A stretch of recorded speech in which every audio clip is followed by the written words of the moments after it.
Bonjour, c'est Alexandra. Aujourd'hui, je dis tout. Bien sûr que non, il n'a jamais été question de faire un calendrier coquin avec des grands-mères. Que nenni!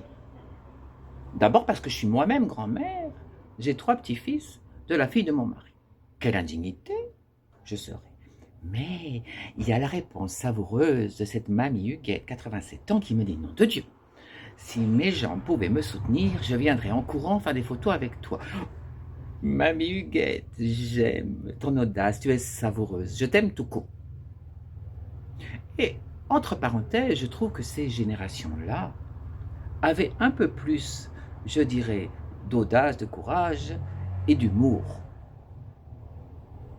Contrairement à certaines jeunes générations qui semblent un peu coincées et à la fois délurées, c'est très compliqué à comprendre. Enfin bref, ça c'est mon propos. Non, il n'a jamais été question d'exhibition, mais bien au contraire de présenter toutes sortes de femmes françaises devant notre drapeau pour rappeler que la femme est seule maîtresse de son destin et, dans notre pays, la femme est parfaitement libre d'exister comme elle le souhaite. Que la femme, c'est une harmonie, un équilibre parfait entre une biologie, une endocrinologie et un psychisme. Seule la femme est garante du renouvellement de la civilisation, car seule la femme peut concevoir et procréer. N'en déplaise à tous les toqués qui veulent dire que l'homme peut procréer. Pas du tout. Seule la femme peut le faire. Par ailleurs, mon propos est évidemment esthétique, photographique, mais aussi politique.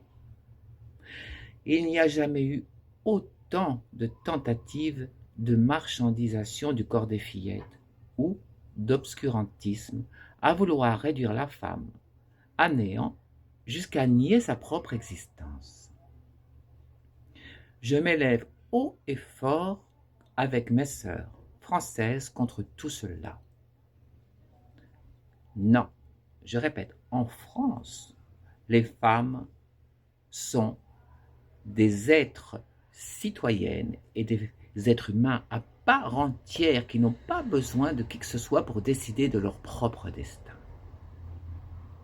Donc, mon projet est un projet relativement ambitieux et celles qui me feront confiance pourront, même si elles sont dévêtues, être présentées de façon pudique et respectueuse, quel que soit leur âge, leur couleur de peau ou leur morphologie, peu importe.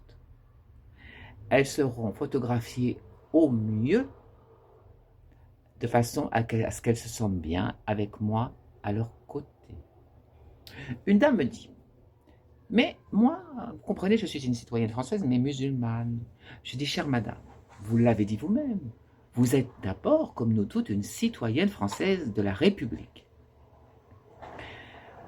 La religion ou les choix, je dirais, spirituels, ne devraient pas être une entrave ou un propos restrictif à la liberté des femmes, mais bien au contraire une aide à pouvoir exister dans un monde qui est de plus en plus complexe, en sachant bien qui on est au fond de soi-même et quels sont les objectifs et les valeurs essentielles de notre existence.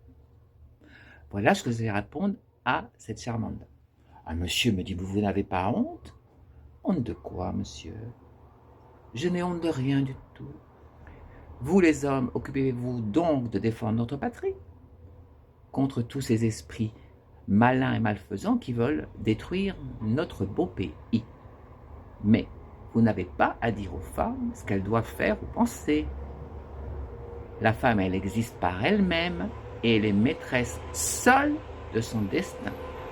Elle peut être la fille, la compagne, l'épouse, la mère, la grand-mère, mais elle n'en demeure pas moins libre.